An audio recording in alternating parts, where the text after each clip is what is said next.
Oi, pessoal. Tivemos um problema técnico essa semana, né? É, eu tive um problema, na verdade eu tive, né? Eu tive um problema com o software que eu utilizo, que é o software OBS.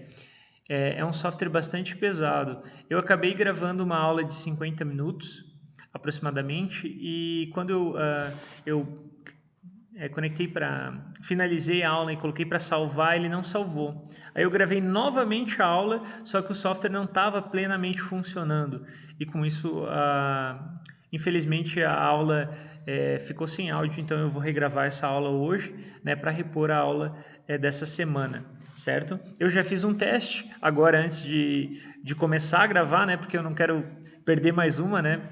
Que essa foi triste, mas agora está tudo funcionando, tudo voltou ao normal e a gente pode dar sequência na nossa disciplina. Bom, além dessa apresentação, eu gostaria de falar de um assunto importante aqui, que é o nosso primeiro seminário. O nosso primeiro seminário, o fórum está aberto, certo? E já temos duas equipes que já estão com temas definidos, que é a geotérmica e é a biogás, né? Então, duas fontes de geração de energia aí que são fontes alternativas já estão aqui, já estão fechadas. Eu acho que o pessoal não está propondo trabalhos porque a ideia que sejam fontes alternativas, né, de geração de energia, e com isso fica um pouco mais difícil, né, de propor sugestões de trabalho. Então, eu vou tentar ajudar vocês, né? Qual que é a ideia desse trabalho? É realmente que vocês procurem alguma coisa nova. O que ainda não foi, por exemplo, colocado como opção? Não foi colocado, por exemplo, como opção, né, para fazer um trabalho, a questão da geração da fissão nuclear. A gente tem a fusão nuclear, desculpa, a gente tem a fissão nuclear, que é um assunto que está bem dominado, né? Existem várias usinas de fissão nuclear espalhadas pelo mundo, mas fusão nuclear não se tem aplicações reais. Então, é um assunto que ainda não foi colocado, que é interessante, talvez alguém possa propor. É legal porque tem a ver com a temperatura do Sol, tem a ver com condições extremas, é legal a gente discutir essa dificuldade técnica. Então, um assunto aí que talvez alguma equipe possa propor, eu vou considerar a equipe que propor primeiro esse trabalho e postar lá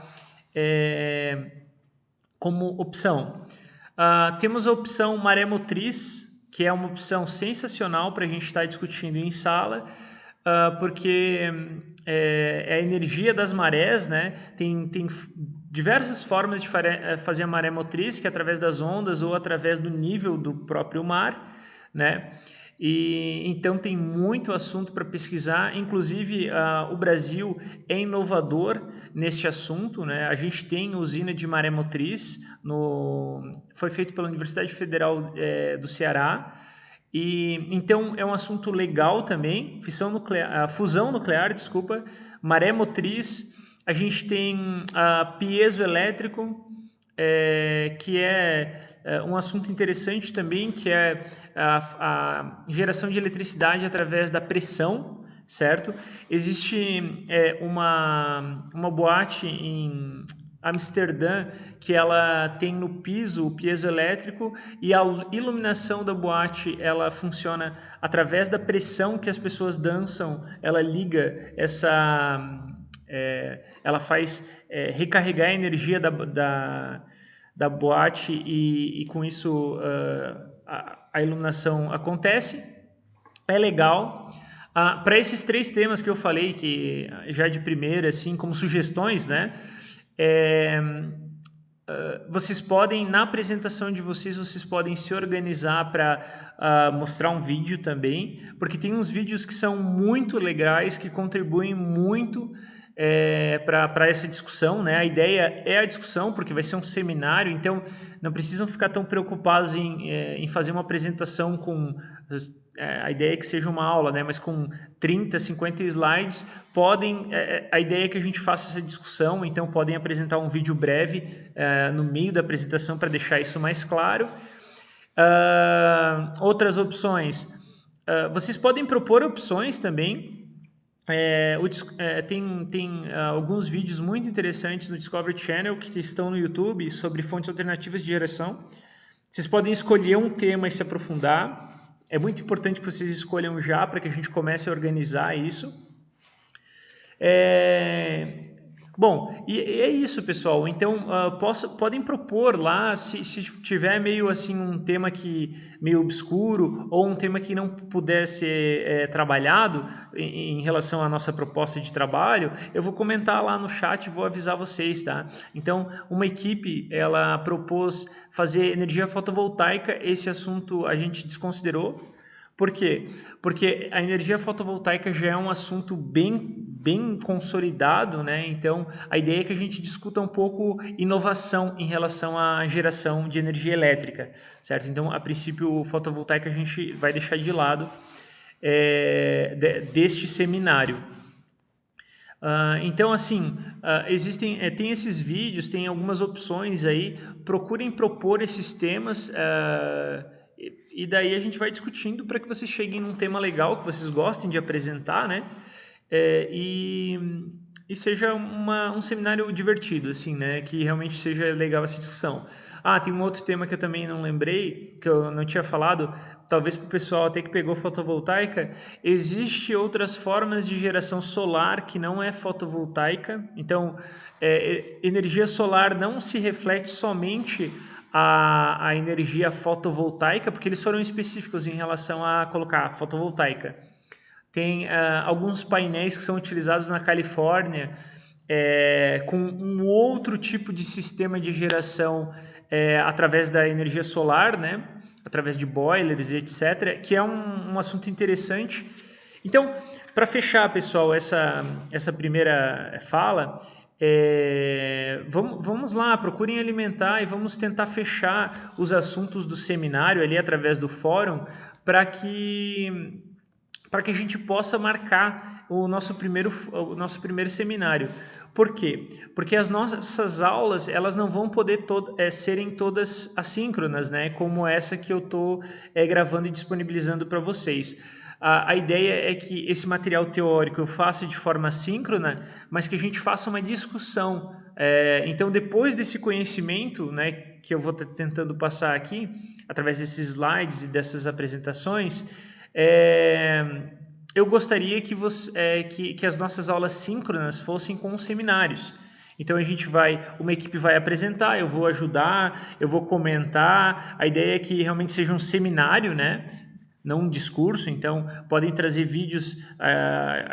O legal vai ser essa discussão. E daí a gente vai dando sequência nas aulas de forma síncrona nessa segunda etapa. Por isso que é muito importante que a gente defina as equipes e os assuntos já para conseguir dar sequência nessas aulas, tá certo? Então eu conto com vocês para até a próxima aula, até a terça-feira. Na verdade, nossas aulas são às quartas, né? Então até quarta-feira proporem esses temas para que na quarta-feira eu já possa, talvez já no vídeo da próxima aula, já discutir um pouco sobre quando que a gente vai fazer e como que a gente vai se organizar para fazer esse seminário. Beleza? Eu conto com vocês, pessoal. Realmente é muito importante que vocês coloquem lá, até para eu saber quem está participando e como que a gente vai fazer as nossas aulas síncronas, né? Que é o nosso próximo passo.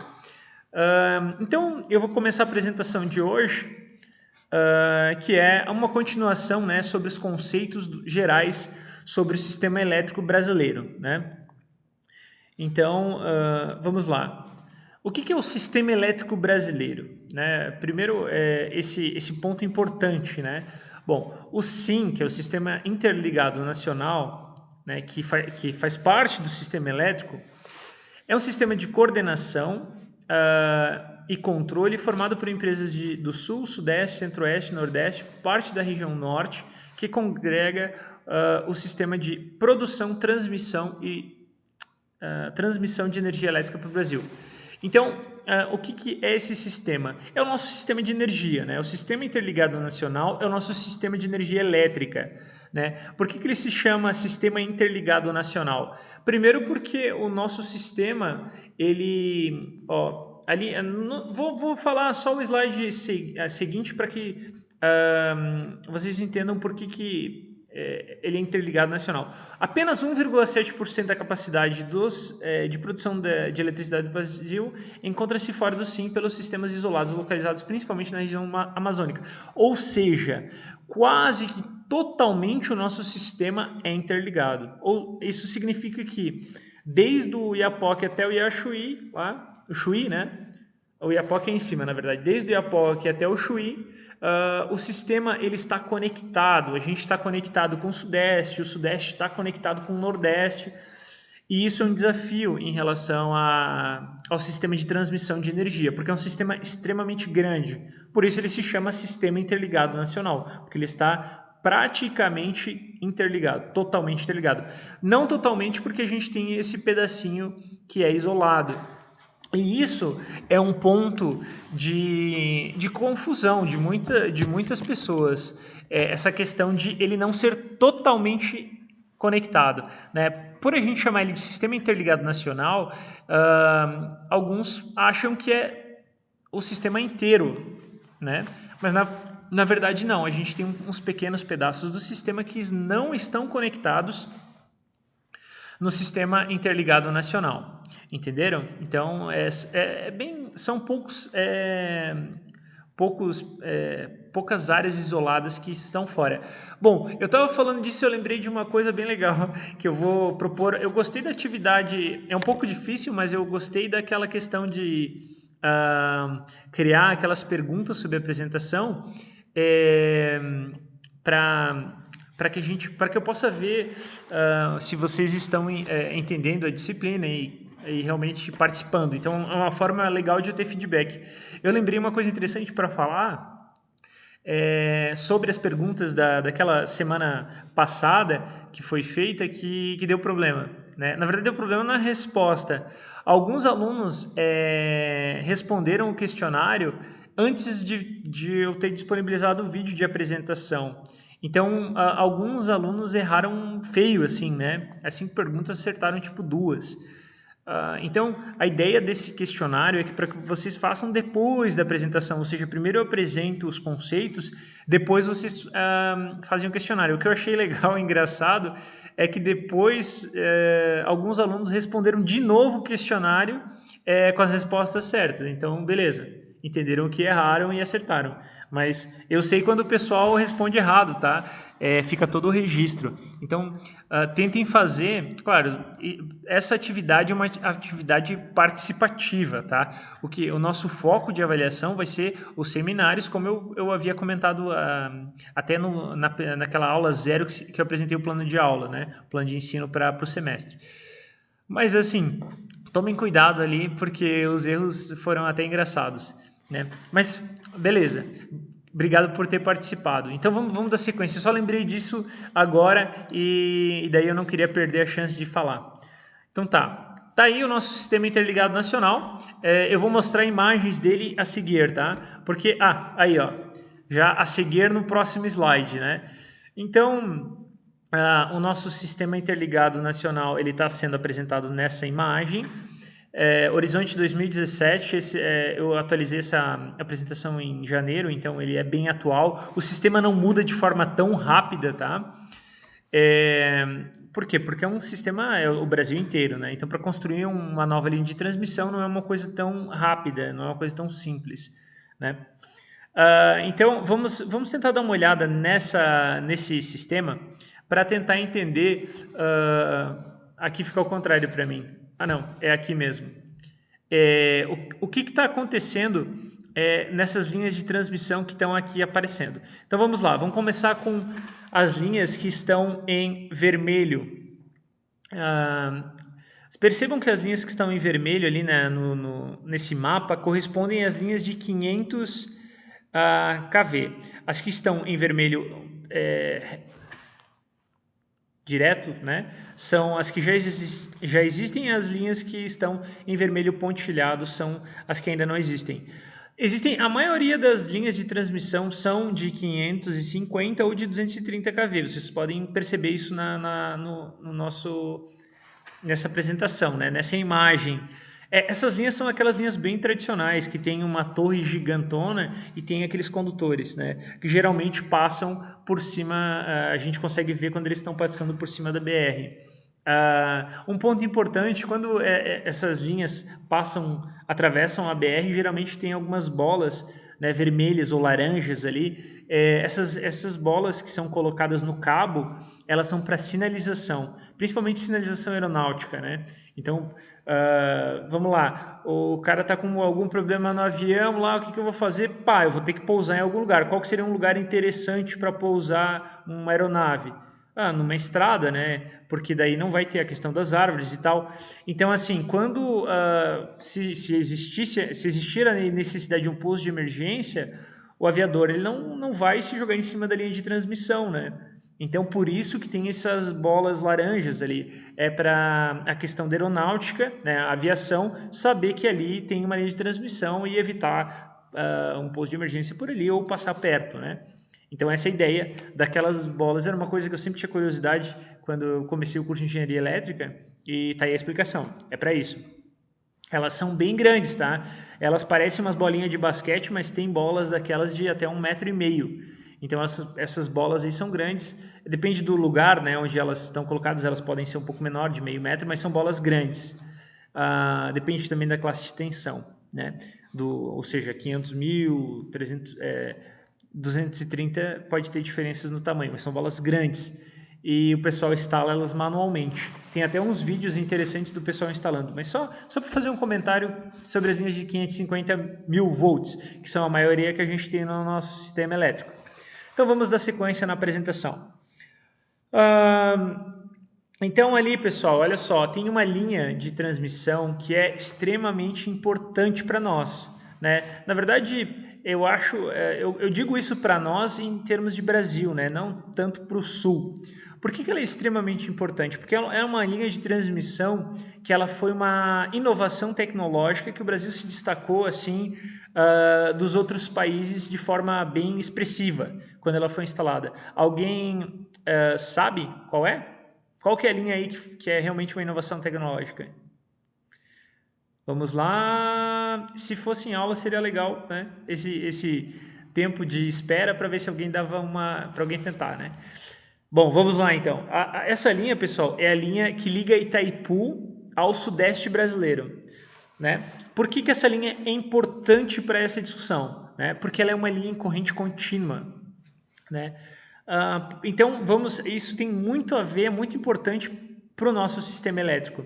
Né? A maior parte das linhas de transmissão são em corrente alternada. Por que isso? Porque daí você pode usar um transformador, né? E é muito fácil mudar o nível de tensão. Então é muito fácil transmitir energia em corrente alternada, até a curtas distâncias. Isso possibilitou o sistema ter esse porte tão grande, principalmente lá na época do Tesla e do Thomas Edison, quando se iniciou essa questão de transmissão de energia. Lá, quando se começou a se construir usinas hidrelétricas, a ideia inicial, né, do Thomas Edison ali é que a geração fosse mais pontual, uma geração distribuída. Hoje a gente tem geração distribuída, né? Que está na moda, inclusive, através de painel fotovoltaico e outras inovações tecnológicas, né? Microgeração de aerogeradores. Então, isso está voltando a ser discutido. Mas naquela época não existia eletrônica de potência, então era muito complicado você fazer uma geração em corrente contínua e transmitir para uma longa distância, né? Porque você não conseguia mudar o nível de tensão. Então, o que aconteceu? A partir do momento que a energia alternada ela começou a ganhar espaço, né, por causa do Tesla, o sistema se evoluiu assim, de uma forma bem considerável, e aí todos começaram a ter acesso. Daí não era só só em Manhattan, né? Porque começou lá por Manhattan e em alguns lugares dos Estados Unidos. Aí não era só em Nova York que tinha energia elétrica, começou a se distribuir para todo mundo, né? E é até por isso, né, que o Tesla é importante, né? Muitas pessoas conhecem o Thomas Edison porque ele foi um cara importante, né? Fundador da General Electric. Hoje a gente até tem a General Electric, né? E a Eaton e empresas que vieram lá do fundamento da eletricidade mesmo, lá com o Thomas Edison, da invenção da lâmpada. Então ele foi um cara muito importante, né? Um empresário grande, assim, forte. O Tesla já foi mais um inventor, né? Não foi um empresário tão grande. Tanto que até é um assunto interessante, se vocês quiserem assistir, essa evolução do Thomas Edison e do Tesla, né? O Tesla era mais inventor, assim, até na época era considerado até meio malucão, assim, né? Porque ele tinha ideias muito inovadoras para a época que ele estava. Então, só que hoje a gente não conhece tanto, não conhecia, né? Tanto o Tesla, conhecia mais o Thomas Edison. Então o Tesla ele foi uma pessoa importante para esse sistema de transmissão de energia elétrica, porque foi o cara que trouxe a corrente alternada e com isso a energia ficou mais acessível, né, para todos. E hoje a gente está voltando a falar no Tesla, é o contrário, né? A gente está voltando a falar no Tesla porque tem a Tesla, né, a empresa de automóveis do Elon Musk, que é o que tem de mais evoluído assim em relação a carros elétricos e é uma empresa inovadora que está aí, parece que passou já o capital, né, na bolsa de grandes empresas de transporte aí, e com certeza vai se deslanchar no futuro. Então, a gente começou a falar o nome Tesla de novo. Então, Tesla foi esse cara ali, né? Que o Tesla, inclusive, os dois trabalharam juntos. O Tesla ele foi estagiário do Thomas Edison para melhoria de eficiência de motores, né, de motores de corrente alternada, de corrente contínua, na verdade. Quando o Tesla começou a falar em corrente alternada dentro da General Electric, lá dentro da fábrica, da empresa do Thomas Edison, ele foi totalmente rejeitado, porque era uma tecnologia que era muito perigosa, né, por causa da frequência e tal. Se você tiver níveis de frequência muito elevados, você tem um risco aí muito alto, e níveis de tensão elevado também, né? E com isso ele não conseguiu evoluir ali dentro desse período. Mas depois ele evoluiu e se tornou o que a gente usa maior. Bom, eu dei uma volta, pessoal, agora gigantesca, quase de 5 minutos aí, para explicar esse contexto de corrente contínua e alternada, mas, pessoal, isso é sensacional entender, porque daí você entende por que você tem 220 volts, né, na tua tomada e 60 Hz, né? Isso tudo começou, essa discussão toda começou lá nos anos de 1900 e pouco ali. Faz tempo já, né? A gente já tem isso sendo discutido há bastante tempo. Então, dando sequência, por que eu estou falando da Itaipu, né? Por que eu estou falando dessa linha de transmissão? Porque essa linha de transmissão é uma linha de transmissão em corrente contínua.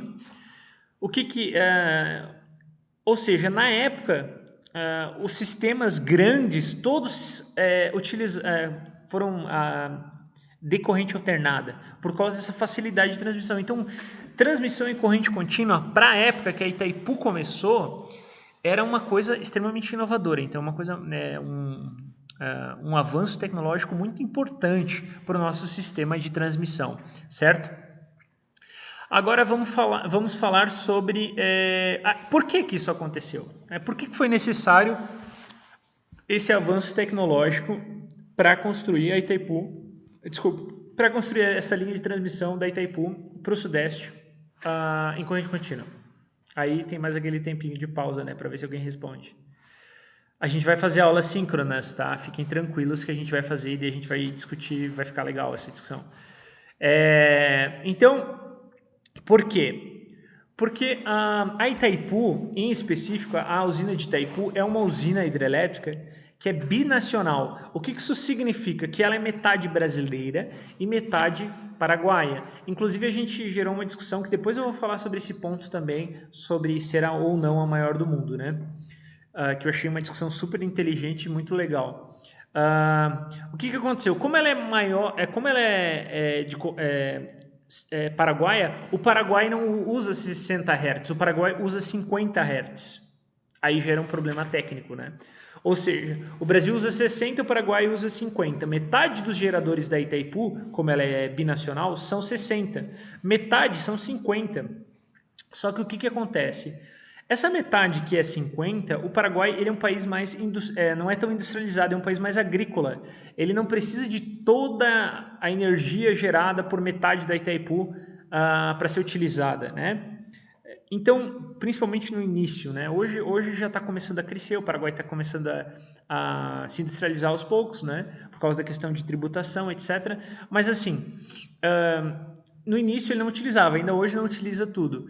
Aí o que acontece? Para nós tínhamos uma opção que seria transmitir em corrente alternada 50 Hz, converter na região sudeste. Opção A. Opção B. Transmitir, converter, porque para fazer essa conversão não é tão simples, tá, pessoal? Você converte 50 para como se fosse zero, entre aspas, né? Não é zero, mas para corrente contínua, e daí depois converte de novo para corrente alternada. Aí o que acontece com isso, pessoal? Quando você podia converter e transmitir em 60, ou transmitir como se fosse no zero ali, né, que é sem frequência, né, ou seja, a corrente contínua, e transmitir em corrente contínua. Aí vale muito a pena, porque a transmissão em corrente contínua, ela evita alguns problemas, né? Que a gente não vai entrar em específico, que são da elétrica, mas efeito pelicular, que é quando a corrente ela circula por fora do condutor, de forma integral dentro dele, né? Ou seja, é só superficial, tem efeito capacitivo, efeito indutivo. Isso tudo são efeitos da corrente alternada que na corrente contínua não tem, né? Não tem tanto a presença desses efeitos que geram esses problemas, né? Então, até questões de efeito corona e tem outros efeitos aí que muda de corrente contínua para alternada. Aí, por não ter tanto a presença desses efeitos, ter de outras formas, mas não de forma tão acentuada, é muito legal você fazer transmissão em corrente contínua. Só que transmissão a curta distância não dá, porque é muito caro. Então, por isso que eles fizeram essa transmissão em corrente alternada, em corrente contínua da Itaipu. Por quê? Porque, de qualquer forma, você tinha que converter para corrente contínua para depois transformar para 60 Hz. Então, assim, seria necessário, de qualquer forma, transformar em corrente contínua. Aí, entre você transformar em corrente contínua, transformar de novo em corrente alternada e transmitir, ou você transmitir ela em corrente contínua, se optou por transmitir diretamente em corrente contínua e depois converter em São Paulo. Por quê? Porque é um grande centro industrial, né? Então a gente tem esse ponto importante. Aí então justifica, né, essa inovação tecnológica, e a gente tem um ponto importante aí também, que é você tem o centro de consumo e que seria o centro de carga, né? E você tem a questão da fonte de geração. Como a fonte de geração, geralmente as usinas elas não ficam ali no litoral, ali onde é a nossa região mais industrializada, você tem que fazer transmissão e por isso você precisa das linhas de transmissão. Então, dando sequência na apresentação dessa imagem específica, percebam que atualmente, a gente tem linhas novas agora em corrente contínua, né? Percebam ali que a gente tem duas pontilhadas em azul ali, que vão do Tucuruí, que é a bacia, ali tem uma bacia hidrográfica, né, para ligar ali a região do Rio de Janeiro. Então, a gente tem essas linhas novas de corrente contínua, né? Por que foram construídas linhas de corrente contínua, né? Para essa transmissão, porque é extremamente longe, então daí vale a pena. Hoje a gente tem muito mais recurso, muito mais desenvolvimento tecnológico, recurso científico, digamos assim, né? Não financeiro em si, mas para fazer essa aplicação. Então, por isso, a gente tem essa transmissão em corrente contínua. Vou colocar algumas perguntas aí para vocês depois responder sobre esses conceitos. Então, assim, aí a gente tem essas novas linhas sendo utilizadas. Temos uma linha em preto ali de 750 kV, que não é uma coisa muito comum também. E temos uma linha pontilhada ali também na Itaipu sendo construída nova. Então, tem essas linhas novas, principalmente essas grandes, porque depois a gente vai falar sobre as bacias hidrográficas, que foi uma discussão que até a gente já fez, mas eu quero mostrar isso no mapa para vocês entenderem melhor qual a relação com a bacia hidrográfica com o sistema de transmissão, para que a gente possa casar, né? Porque esses sistemas estão conectados, estão casados, né? A gente tem a parte da bacia hidrográfica, a parte do centro de carga. No meio disso tem essas linhas de transmissão que estão aí sendo apresentadas para conectar os dois. Então é importante também a gente falar um pouco dessa bacia hidrográfica e do centro de carga. Eu vou falar isso adiante. Tá, pessoal? Então, essas linhas novas aí, que eu posso falar, essa de Porto Velho em preto ali, 750, principalmente essas de extra alta tensão, com uma... O que é extra alta tensão? É uma tensão, volts, né? Muitos mil volts, aí 500 mil volts, 700 mil volts, 600 mil volts. Isso é extra alta tensão, né? Principalmente essas linhas novas, elas têm sido construídas por causa das novas usinas que estão sendo construídas no Rio Madeira e na região de Tucuruí. Então, nas bacias hidrográficas vai dar para a gente ver isso melhor e casar essa ideia da linha de transmissão com a bacia hidrográfica, né? Por quê? Por que eu estou falando disso? Mas só tem a linha de transmissão é só para a bacia hidrográfica, só para a usina hidrelétrica? Não, né? Não necessariamente. Só que o nosso sistema, basicamente, ele é composto, como a gente já falou, de dois grandes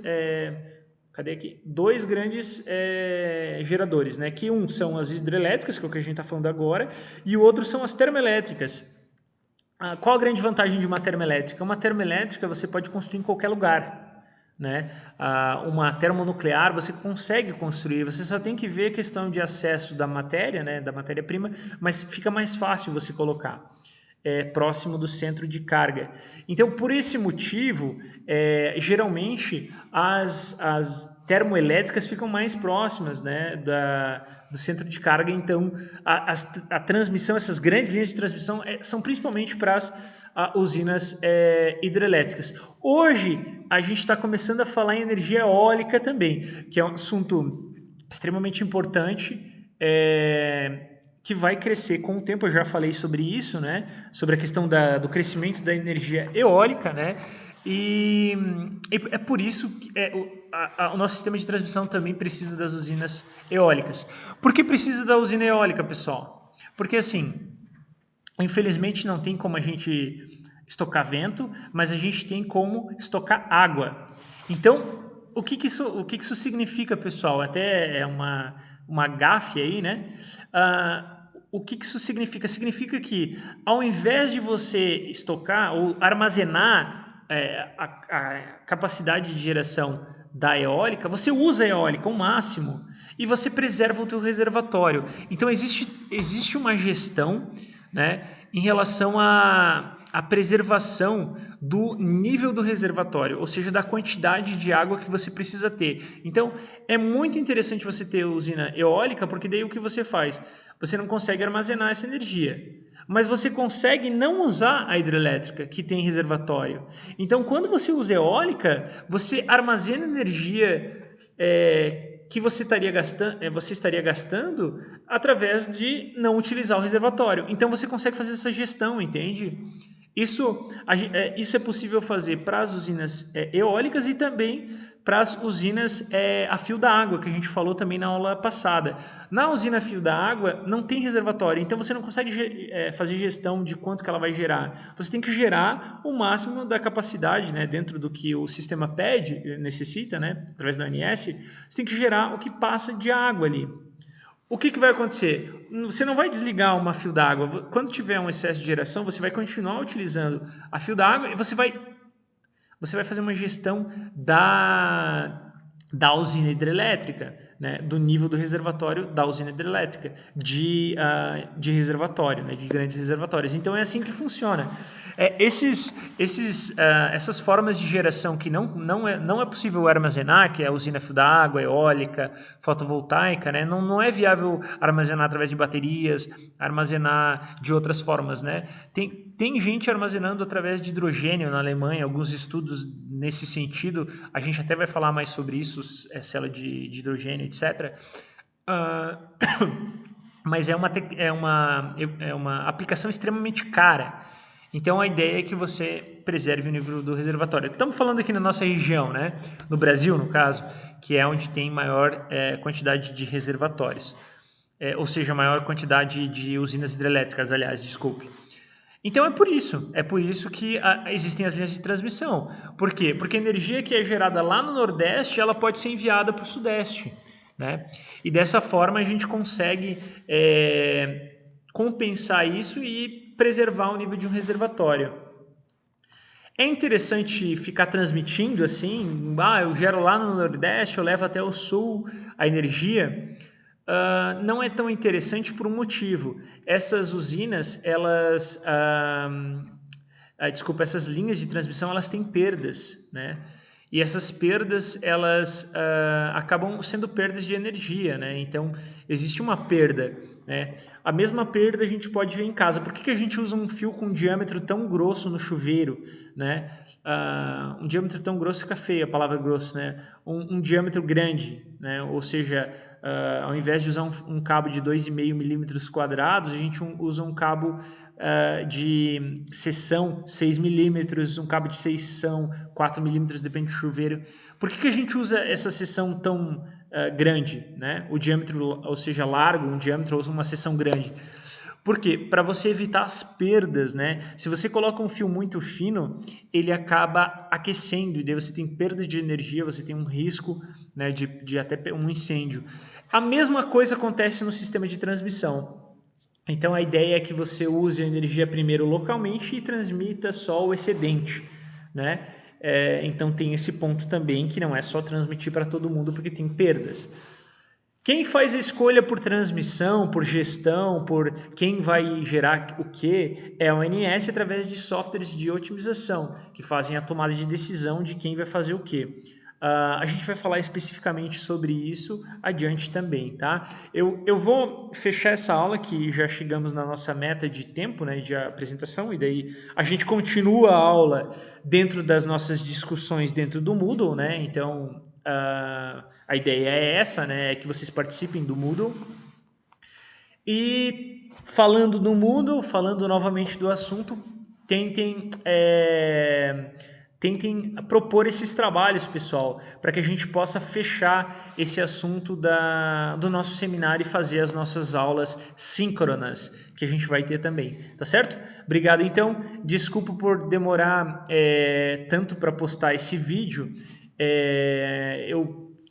Acabei que eu também eu trabalho na Uniplac, né? Hoje eu estou aqui na outra universidade e com isso eu precisei concluir as minhas atividades aqui para poder gravar o vídeo, tá certo? Peço desculpas então por demorar tanto e pelo inconveniente aí de deixar vocês no aguardo. Mas vou procurar tomar um pouco mais de cuidado com isso, tá bom?